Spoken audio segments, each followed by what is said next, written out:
अस्सलाम वालेकुम दोस्तों पाकिस्तान में बहुत सारे ख़जाने हैं जो अभी हम एक्सप्लोर नहीं कर सकें। इसका ज़िक्र तो हम करते रहते हैं कि जनाब फ़लाँ जगह पे जो है ना वो मादनियात हैं और फ़लाँ जगह पे गैस है, फ़लाँ जगह पे तेल है। वो तो चले, उसको करने के लिए तो बहुत मेहनत की ज़रूरत है, लेकिन एक ख़जाना और बहुत बड़ा है जिसको हम सही तरीके से अभी तक मटेरियलाइज़ नहीं कर सके, और वो है हमारे नौजवानों की, जवानों की सलाहियतें। और उसमें भी हम मज़ीद स्पेसिफ़िक होते हैं कि हमारे जो ग्रेजुएट्स हैं माशाल्लाह इनकी सलाहियत तो और ज़्यादा हैं, जो आप जैसे लोग हैं माशाल्लाह से। आप देखें कि हर यूनिवर्सिटी के अंदर अब ये तकरीबन होता है कि जब आप पढ़ रहे होते हैं तो आपको आखिर के 2 सेमेस्टर्स के अंदर एक प्रोजेक्ट दिया जाता है जिसका नाम होता है फ़ाइनल ईयर प्रोजेक्ट। ये फ़ाइनल ईयर प्रोजेक्ट्स आलमोस्ट ऐसी है जैसे हम MBBS करने वाले हाउस जॉब करते हैं आखिर में, और किसी ज़माने में डिप्लोमा करने वाले अप्रेंटिसशिप किया करते थे।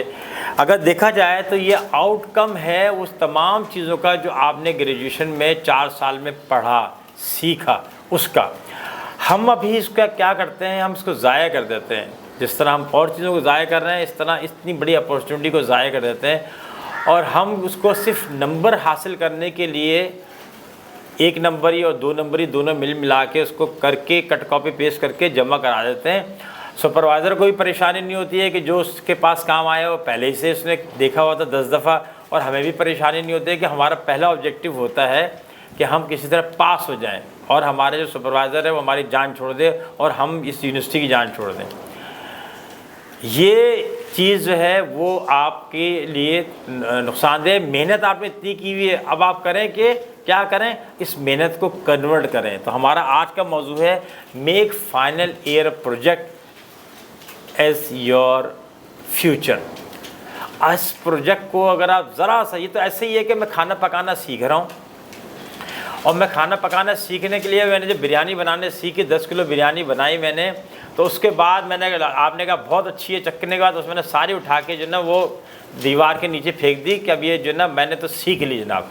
अरे भाई, अगर मैंने सीख ली है तो या तो घर वालों को खिला दूँ या मैं किसी ठेले वाले को भेज दूँगा, तो उसके मुझे 15,000 रुपये तो मिलेंगे, तो मुझे कीमत, उसकी मेहनत भी और कीमत भी दोनों वसूल हो जाएगी। आपका फाइनल ईयर प्रोजेक्ट भी ज़फ़र सिद्दीकी की बिरयानी की तरह ही है। और आजकल दुनिया भर में भी, पाकिस्तान में भी अच्छे इदारे आपके फाइनल ईयर प्रोजेक्ट्स को आपका फ्यूचर ट्रीट करते हैं। या तो आपने उसमें से कोई ऐसा आइडिया दे रखा है एग्जिस्टिंग सिस्टम में कि जिससे इदारे कहते हैं वाओ ये तो बड़ा ज़बरदस्त हमारा एम्प्लॉइज़ होता है, और वो आपको जॉब की ऑफ़र कर देता है। बड़ी बड़ी यूनिवर्सिटियाँ अभी से लोगों को जॉब की ऑफ़र उनकी फाइनल ईयर प्रोजेक्ट की बुनियाद पे कर रही होती हैं।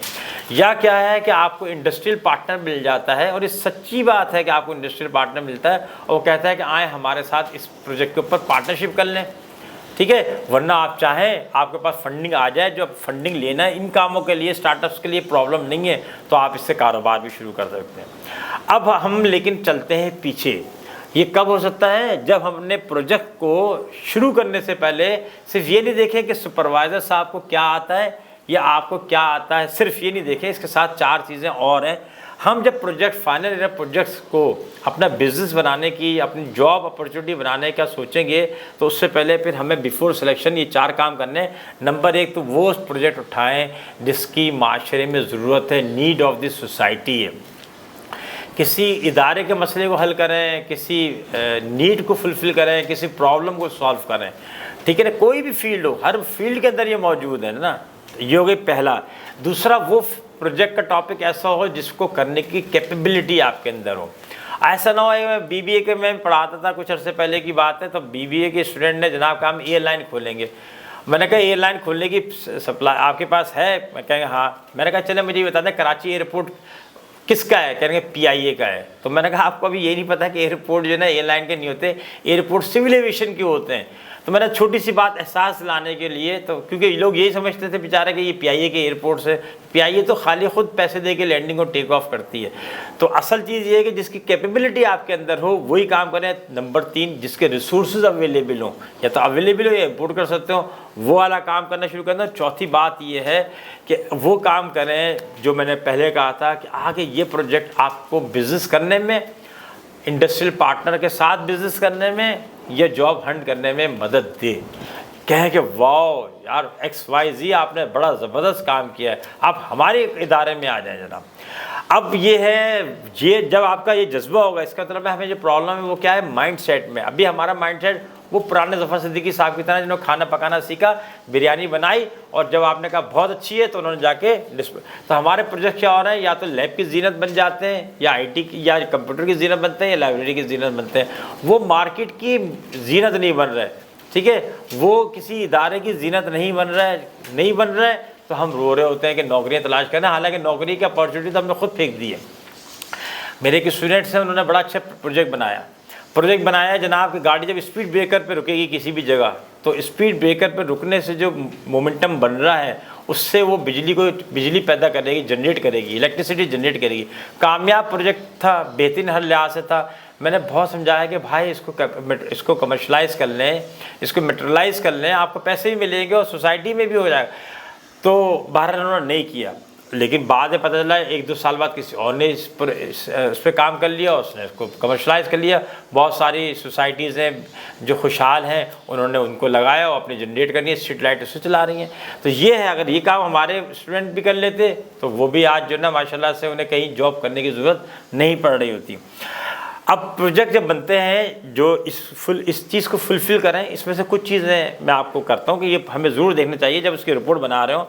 नंबर 1 तो जब रिपोर्ट बनाएं फाइनल ईयर प्रोजेक्ट का, तो आप उसका इंट्रोडक्शन दें, उसमें बताएं, आप तमीज़ बांधें कि आप ये प्रोजेक्ट क्यों कर रहे हैं। दूसरा है प्रॉब्लम ऑब्जेक्टिव, कि यार ये क्यों रहे हैं आप। तमीज़ में तो हिस्ट्री आ गई, इसमें आ गया कि जनाब ये क्यों कर रहे हैं आप, थोड़ा आप बता दें कि ये सारी चीज़ें। देन प्रॉब्लम स्टेटमेंट आ गया, प्रॉब्लम स्टेटमेंट में आ गया कि असल में ये किस मसले को हल करेगा या क्या और मज़ीद डेवलपमेंट करेगा। देन है मेथोडोलॉजी कि तरीक़ेकार क्या होगा इस प्रोजेक्ट को करने का। फिर प्रोजेक्ट का स्कोप आएगा, उसके बाद फिजिबिलिटी आएगी कि इसमें क्या क्या चीज़ें शामिल होगी, कितना ख़र्चा आएगा, कितना वक्त लगेगा, सारी चीज़ें होंगी। देन सोल्यूशन आएगा कि आपने वो जो हमने बात की थी ऊपर प्रॉब्लम स्टेटमेंट में कि किस मसले को हल करेगा, ये 7वां नंबर उसके साथ लिंक करेगा कि ये जो मसला था ना, इस प्रोजेक्ट ने इस मसले को हल कर दिया। आगे आएगा जनाब टेक्निक्स और टूल्स इसमें कौन कौन से इस्तेमाल हो रहे हैं, ये बड़ा अहम है। उससे आगे आएगा कि टीम आपकी कौन सी थी, इसका कंट्रीब्यूशन क्या था और उसकी एक्सपर्टीज़ क्या थी।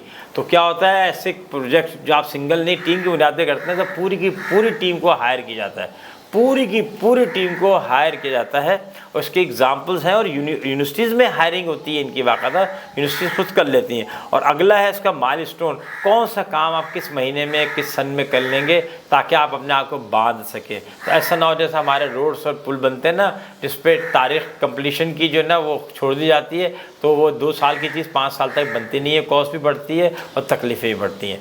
तो असल ये है, मैं अपने जितने भी हमारे स्टूडेंट्स हैं उनसे मैं रिक्वेस्ट करता हूँ और उनसे मैं तवक्कात करता हूँ इस बात की कि अपना फाइनल ईयर प्रोजेक्ट को ये मत देखें कि आप इजी गोइंग ना हो, ना ही सुपरवाइज़र के ऊपर सिर्फ जाएं बल्कि मार्केट के ऊपर जाएं और फिर अपने सुपरवाइज़र से भी कहें कि सर मुझे ये प्रोजेक्ट करना है और इसके स्कोप है मार्केट के अंदर, और इंशाल्लाह मैंने इसी की बुनियाद पर अपने मुस्तक़बिल के फ्यूचर को बनाना है। उम्मीद है कि मौजूद अच्छा लगा होगा अपना, और इस तरह का बहुत सारा ख्याल रखें। अस्सलाम।